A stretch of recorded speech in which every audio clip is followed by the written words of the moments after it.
नमस्कार सर। नमस्कार जी। अपनी डिटेल बता दीजिए थोड़ी सी। मेरा नाम मोहम्मद शहजाद खान है और मैं दिल्ली से आया हूँ। संत रामपाल जी महाराज के जो किसान संत गरीबदास जी गरिमा सम्मान से जो नवाजा गया है, इसके उपलक्ष्य में हम दिल्ली से आए हैं। आप मुसलमान होते हुए एक हिंदू संत के सम्मान में आए हैं, क्या कहना चाहोगे? देखो, ना तो ये हिंदू मजहब के लिए आए, ना ये मुस्लिम मजहब के लिए आए, ना सिख के लिए, ना ईसाई के लिए आए। ये वो संत शिरोमणि, हिंदू मजहब में इनको संत कहा जाता है, मुसलमानों में इसको मसीहा कहा जाता है, सिख में वाहिगुरु कहा जाता है और ईसाई में इनको परमेश्वर का पुत्र कहा जा रहा है। तो ये चारों धर्म के लिए आए हैं और इन्होंने जो सत्संग के माध्यम से, डीवीडी के माध्यम से, अपनी तकरीरों के माध्यम से जो खुदा की परिभाषा बताई है ना, वो चारों धर्मों के शास्त्रों से बताई है। उसमें गीता जी भी आ गई, कुरान पाक आ गई, बाइबल आ गई, चारों वेद आ गए, सिख समाज की गुरु ग्रंथ साहिब का भी प्रकरण आया है। तो चारों धर्म के लिए आए हैं। इनको ही मुस्लिम मजहब में इनको बाखबर बोलते हैं, हिंदू मजहब में इनको संत बोला जा रहा है, सिख मजहब में इनको वाहिगुरु की उपाधि दी जा रही है और ईसाई मजहब में इनको परमेश्वर का पुत्र कहा जा रहा है। अच्छा, अभी संत रामपाल जी महाराज का ये सम्मान समारोह मनाया जा रहा है कि किसानों की मदद की है उन्होंने, बाढ़ राहत सामग्री देकर अन्नपूर्णा मुहिम के माध्यम से गरीबों की मदद की। मुसलमानों के लिए क्या किया संत रामपाल जी महाराज ने? देखो, संत रामपाल जी महाराज ने मुसलमानों को भी राहत सामग्री दी है। आपको नहीं पता, मैं आपके चैनल से बता देता हूँ। संत रामपाल जी महाराज ने राजस्थान के अंदर 5 गांवों को, मुस्लिम किसान थे, मुस्लिम ही गांव था और मुस्लिम ही सरपंच था, उन्होंने संत रामपाल जी महाराज के चरणों में अपने गांव की से जो परेशानी थी उसकी संबंधित अर्जी लगाई। संत रामपाल जी महाराज के आदेश अनुसार मात्र 2 घंटे के अंदर उनको सारी व्यवस्था दी गई, उनको मोटरें प्रदान की गई, उनको पाइपें दी गई ताकि वो अपने गांव के खेतों से और पानी निकाल सके। जो युवा पीढ़ी गांव को छोड़कर दूसरे राज्य में पलायन करने जा रही थी, उनको अपने ही गांव के अंदर खेती करने का मौका मिला और उन्होंने संत रामपाल जी महाराज को मसीहा, नबी और फरिश्ते का रूप दिया। अब संत रामपाल जी महाराज के इनके अलावा संत रामपाल जी महाराज का जो उद्देश्य था वो कारवां आगे बढ़ता चला गया। जिला संगरूर, ये पंजाब के अंदर है, वहाँ पर एक मुस्लिम परिवार, उसकी दास्तान है, यदि आप सुनो तो उसको कैंसर से उसको दिक्कत थी, परेशानी थी, दिल का दौरा पड़ गया था और दिल की बीमारी के कारण उसका जो जीवन निर्वाह बड़ा दूभर होता जा रहा था।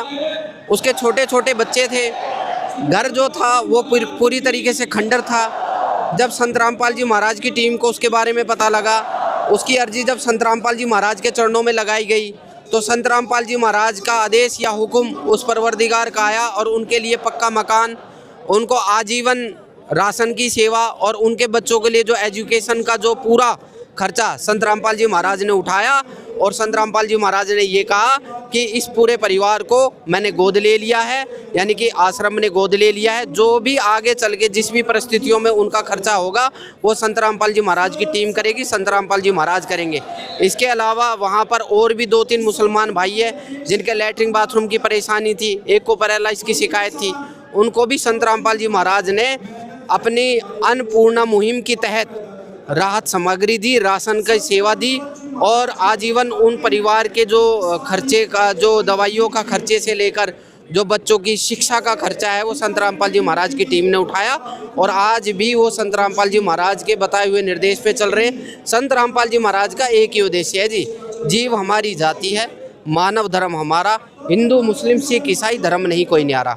संत रामपाल जी महाराज ये बताना चाहते हैं कि हम एक परमपिता परमेश्वर की संतान है और उसको पाने की विधि भी है। क्या भाई, हमें तलाश किसको करना, हमें तलाश करना सही गाइडलाइंस को, और वो सही गाइडलाइंस कौन है? संत रामपाल जी महाराज। चाहे उसे हिंदू मजहब की किताबों से समझ लो, चाहे मुस्लिम मजहब की किताबों से समझ लो। अच्छा, संत रामपाल जी महाराज जी ने मदद की है, आप बताएं, राजस्थान में और भी अन्य जगह पर मुसलमानों की भी और हिंदू धर्म के लोगों की भी मदद की है, मतलब सभी की मदद संत रामपाल जी कर रहे हैं। उद्देश्य क्या है संत रामपाल जी का ये सब मदद करने का? क्योंकि वैसे तो वो जेल में हैं और यहाँ पर लोगों की मदद कर रहे हैं, उद्देश्य क्या है उनका? संत रामपाल जी महाराज का उद्देश्य है कि आप अपने भगवान को पहचानो। वो भगवान दुख नहीं देता, वो भगवान सुख देता है। जैसे आप बाहर से एसी वाले कमरे में चले जाओ, एसी का काम है ठंडा करना, वातावरण को ठंडा कर देना, चाहे उसमें कोई दुश्मन चला जाए, चाहे उसमें कोई बाहर से चला जाए, चाहे उसमें कोई भी चला जाए, एसी का काम है ठंडा करना। तो संत रामपाल जी महाराज का उद्देश्य है कि आप अपने भगवान को पहचान लो और इस काल जाल को समझो। ये काल का जाल है, इसको समझो, क्योंकि दुख देता है काल, सुख देता है भगवान। वो भगवान कौन है? हम काल को भगवान बना बैठे हैं। हमने अपने शास्त्रों को तो पढ़ा नहीं, हमने अपनी किताबों को तो देखा नहीं, धार्मिक गुरुओं के चक्कर में आके हम देवी देवताओं को या फिर इन पाखंडियों को भगवान का दर्जा दे बैठे। इस मुस्लिम धर्म गुरुओं को भगवान को इन्होंने जो भी परिभाषा बताई वो हम समझ बैठे। अल्लाह को निराकार बताया जाता है, अल्लाह को निराकार बताया है, लेकिन संत रामपाल जी महाराज साकार बताते हैं, वो कबीर साहब को भगवान बताते हैं। जबकि मुसलमान धर्म में अल्लाह निराकार है, आप मुसलमान धर्म से बिलोंग करते हैं, तो ये बात सुनकर आहत होती है लोगों की भावनाएं और कहते हैं भाई अल्लाह कोई निराकार है, कोई साकार थोड़ी है। और कबीर साहब तो अभी 600 वर्ष पहले आए थे, वो कहाँ से परमात्मा हो गए, अल्लाह हो गए? इस पर क्या? देखो, कबीर साहब भी अल्लाह थे।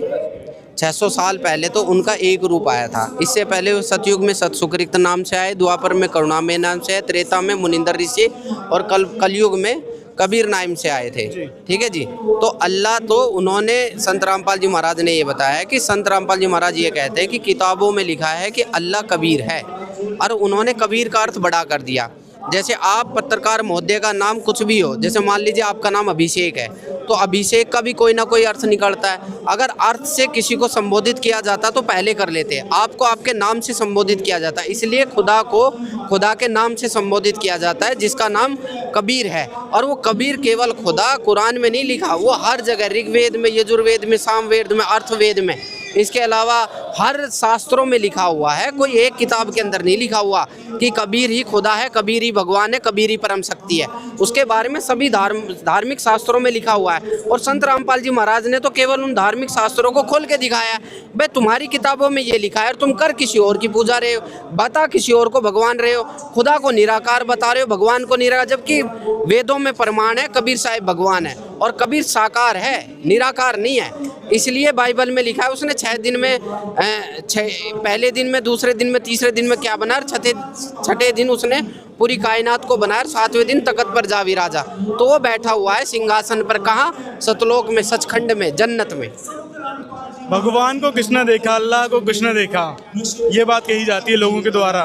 फिर आप कैसे कह सकते हैं कि वो तो सतलोक में बैठा है? क्या आपने देख के आए हैं सच में?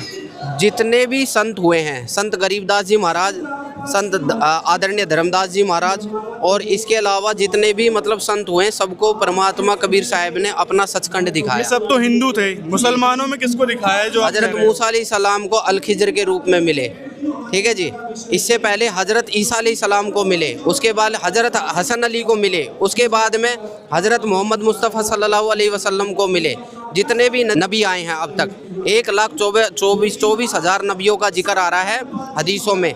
वैसे कबीर साहिब के अंदर आया 1,80,000 नबी आए हैं। जितने भी नबी आए हैं सबको किसी न किसी रूप में वो इस जहान में भी और सतलोक में भी, यानी कि जन्नत में भी अपना मुकाम दिखाया। ठीक है। सब ने अपनी अपनी जीवनी के अंदर इस बात को क्लियर करा है कि हम मोहम्मद को वहाँ ले गए, इच्छा रूपी वहाँ न रहे, और गुज बीज एक महल पठाया, गुज बीज एक कलमा लाया, रोज़ा बंक नमाज दही रे, बिस्मिल की नहीं बात कही रे। तो खुदा कबीर ने मोहम्मद साहब को भी अपना दीदार करवाया था, बट किसी अज्ञानता की वजह से वो उस बात को समझ नहीं पाए। ठीक है जी। बस इतनी सी बात है। खुदा साकार है, उसका नाम कबीर है। आप कबीर साहब को अल्लाह बता रहे हो। कबीर साहब 600 वर्ष पहले आए थे, उन्होंने बहुत से चमत्कार किए, ऐसा उनके इतिहास में आता है। लेकिन अभी संत रामपाल जी महाराज, जो जिनको आप बाखबर कह रहे हो, वो तो जेल में बैठे हैं, और जेल में बैठे बैठे कैसे परमात्मा को मिलवा देंगे? वो जेल से बाहर क्यों नहीं आ जाते? लोगों का ये कहना है। देखो, संत रामपाल जी महाराज जगत के लिए जेल में बैठे हैं, आप जैसे पत्रकारों के लिए जेल में बैठे हैं। संत रामपाल जी महाराज अगर जेल में बैठे बैठे इतना सब कुछ कर सकते हैं ना मेरे भाई, तो अगर संत रामपाल जी महाराज से शरीर बाहर आ जाए तो पता नहीं क्या कर दे। संत रामपाल जी महाराज जेल में बैठे हैं, उनसे बड़ी जेल में हम बैठे हैं। ठीक है। संत रामपाल जी महाराज तो प्रशासन की जेल के अंदर बैठे हैं, उससे बड़ी जेल हम काल की जेल में बैठे हैं। ठीक है। जो संत रामपाल जी महाराज 4 दीवारी के अंदर बैठ के कर सकते हैं, धार्मिक जो पाखंडी है ना, इनकी सबकी रोजी रोटी बंद हो जाएगी। झूठे आरोपों में संत रामपाल जी महाराज को जेल में भेजा गया। 12 मुकदमे लगे, 11 में साबित हो गए वो निर्दोष हैं। एक मुकदमा बज रहा, इंशाल्लाह 2026 के अंदर आप विश्व अवतार देखोगे। 2026 के अंदर एक ऐसा चमत्कार देखोगे कि आपको खुद पता लग जाएगा कि संत रामपाल जी महाराज जेल में बैठे हैं या बाहर हैं। ये किस बेस पर कह रहे हैं कि 2026 में संत रामपाल जी कोई चमत्कार दिखाएंगे? किस बेस पे कह रहे हैं? आप देखो, 15 दिन के अंदर पूरे स्टेट की हवा बदल दी। 15 दिन के अंदर पूरी स्टेट की हवा बदल दी। जो संत रामपाल जी महाराज को अलग अलग गलत अल्फाजों से संबोधित कर देते, आज वो संत रामपाल जी महाराज के लिए मालाएं लेकर आ रही हैं। उनको हर तरीके अवार्ड से सम्मानित किया जा रहा है। तो जब संत रामपाल जी महाराज का तय हो चुका है कि संत रामपाल जी महाराज 2026 में एक ऐसा चमत्कार करेंगे कि पूरा देश बदलेगा, पूरी हवा बदलेगी, और संत रामपाल जी महाराज का एक ही नारा रहेगा कि कबीर ही भगवान है और कबीर साहिब की इबादत आज संत रामपाल जी महाराज ही बता रहे हैं। मैं जितने भी आपके चैनल से देख रहे हैं ना, उनको सबसे हाथ जोड़ के प्रार्थना करता हूँ, ये मौका है, इसको चूक मत जाना। परमात्मा आए हुए हैं, भगवान आया हुआ है, ईश्वर आया हुआ है, खुदा आया हुआ है, परवरदिगार आया हुआ है, और वो आया हुआ है संत रामपाल जी महाराज के रूप में। इनको समझो, इनके ज्ञान को समझो। हमारा रोज़ 7:30 बजे साधना चैनल पे सत्संग आता है, उसको देखो। उसमें जो जो हमारे गुरुदेव जी प्रमाण बताए उनको अपनी धार्मिक पुस्तकों से मिलान करो और सच्चे खुदा, सच्चे परवरदिगार को पहचान कर सच्ची इबादत को ग्रहण करो, ताकि हमें इस जन्म में भी सुख मिले और हम सतलोक भी चले जाएं। सत साहिब, सुखी होने की बात की आपने। लोग संत रामपाल जी महाराज का हिंदू धर्म के विशेषकर विरोध करते हैं कि ये हिंदू देवी देवताओं का अपमान करते हैं, मुसलमान धर्म के बारे में क्यों नहीं बोलते? क्या संत रामपाल जी महाराज मुसलमान धर्म के बारे में भी ऐसी बातें कहते हैं जो उनके गुरुओं को या फिर मुल्ला काजियों को भड़काती हो, या फिर सिर्फ हिंदुओं को टारगेट करते हैं, हिंदू देवी देवताओं को टारगेट करते हैं? संत रामपाल जी महाराज कोई भी धार्मिक शास्त्रों के अलावा कोई बात नहीं करते। संत रामपाल जी महाराज दंत कथा नहीं बताते। संत रामपाल जी महाराज जो भी दंत कथाएं गई हैं उनका खंडन करते हुए धार्मिक शास्त्रों के अंदर लिखी हुई बातों की सच्चाई दिखाते हैं, चाहे वो हिंदू हो, चाहे मुस्लिम हो, चाहे सिख हो, चाहे ईसाई हो। हिंदू मजहब की किताबों को संत रामपाल जी महाराज ने खोल के दिखाया। मुस्लिम मजहब की किताब कुरान पाक को संत रामपाल जी महाराज ने खोल के दिखाया। तौरेत, इंजील, जबूर के अंदर लिखी हुई बातों को संत रामपाल जी महाराज ने खोल के बताया। सिख धर्म की किताब के अंदर, धार्मिक किताब के अंदर जिसको परमात्मा, वाहेगुरु या ईश्वर बताया गया, उसको संत रामपाल जी महाराज ने खोल के बताया। ईसाई धर्म की बाइबल के अंदर जिसको परमेश्वर का पुत्र बताया गया, उसको संत रामपाल जी महाराज ने खोल के बताया। अगर जिस भी भाई ने किताबों को नहीं पढ़ा, जिसकी रोजी रोटी चलने में दिक्कत आ रही है, वो तो इस बात को बोल सकता है कि संत रामपाल जी महाराज जो है गलत ज्ञान दे रहे हैं। जो भी भाई किताबों को देखकर संत रामपाल जी महाराज की बताई हुई बातों का मिलान कर लेता है, वो 1% भी ये नहीं कहता कि संत रामपाल जी महाराज ने झूठ बोला है। वो बल्कि वो संत रामपाल जी महाराज के उद्देश्य को स्वीकार कर लेता है, उसके सानिध्य में आकर अपने मनुष्य जन्म का फल लाभ उठाता है और संत रामपाल जी महाराज से नाम दीक्षा ग्रहण करता है, क्योंकि ये उसको पता लग जाता है कि ये मनुष्य जन्म बार बार नहीं मिलता और ये मनुष्य जन्म मिला भक्ति, साधना, इबादत के लिए।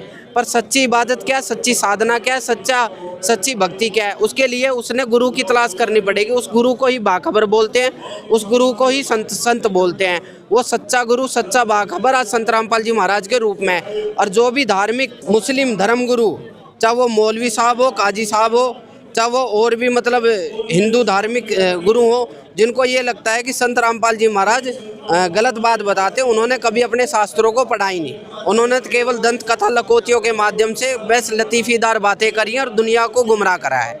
इसके अलावा जी उनके पास में कुछ नहीं है। जो सच है वो संत रामपाल जी महाराज ने बताया। संत रामपाल जी महाराज को आप सच्चे बता रहे हैं, बाकी सबको झूठे बता रहे हैं। लोगों की अभावना इसी बात पे आहत होती है भाई, हमारे जो पूर्वज हैं, जो हमारे मतलब मुसलमानों में पूर्वज होते होंगे, हिंदू धर्म में पूर्वज होते होंगे, क्या वो पागल थे जो साधनाएं करते आ रहे थे, जिनको आप बोल रहे वो नकली हैं, साधनाएं गलत बताई जा रही थी?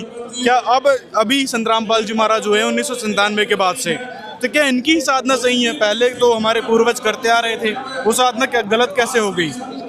संत रामपाल जी महाराज ने, मैं आपको फिर बता रहा हूँ, संत रामपाल जी महाराज ने धार्मिक शास्त्रों को खोल के बता दिया कि जो साधना आप कर रहे हो उस साधना से मोक्ष का नामो निशान नहीं। जितने भी हमारे पूर्वज साधना करते आ रहे थे, चाहे मुस्लिम मजहब में 5 टाइम की नमाज पढ़ते आ रहे थे, चाहे ईद बकरा ईद मनाते आ रहे थे, चाहे मुर्गा बकरा काटते आ रहे थे, उस साधना से मोक्ष नहीं मिल सकता, जन्नत नहीं मिल सकता। जैसे आप रोड पे चल रहे हो, रोड पे चल रही हो तो टोल टैक्स आता है, तो टोल टैक्स आने के बाद में आप उसका टोल देते हो, तो टोल देने के बाद ही तो आपको आगे का रास्ता दिया जाएगा। यदि आप टोल ना देकर वापस घूम फिर के अपने घर आके बैठ जाओ और ये समझो कि आगे तो रास्ता ही नहीं है, तो ये तो हमारी गलत धारणा है। संत रामपाल जी महाराज ने तो किताबों को खोल के बताया है। आप संत रामपाल जी महाराज की किताब, जो संत रामपाल जी महाराज ने हिंदू मजहब की, मुस्लिम मजहब की, सिख मजहब की, ईसाई मजहब की किताब खोल के दिखाई है, उसे शास्त्रों को अपने धार्मिक शास्त्रों से मिलान करके देख लो, आपको पता लग जाएगा कि संत रामपाल जी महाराज का उद्देश्य क्या है और संत रामपाल जी महाराज का सिद्धांत क्या है। उन्होंने किसी को गलत नहीं बताया, वो गलत तो अपने आप साबित हो रहे हैं। जिन शास्त्रों का वो प्रमाण दिया करते थे कि गीता जी में ये लिखा है, भाई इस धार्मिक शास्त्र में ये लिखा है, उसी को संत रामपाल जी महाराज ने खोल को दिखा दिया। इन्होंने तो केवल जिल्द दिखाई और संत रामपाल जी महाराज ने दिखाई इनके अंदर की सच्चाई। अब सुन लो सारे भाई। तो ये थे हमारे साथ मुसलमान धर्म के भाई मोहम्मद शहजाद खान।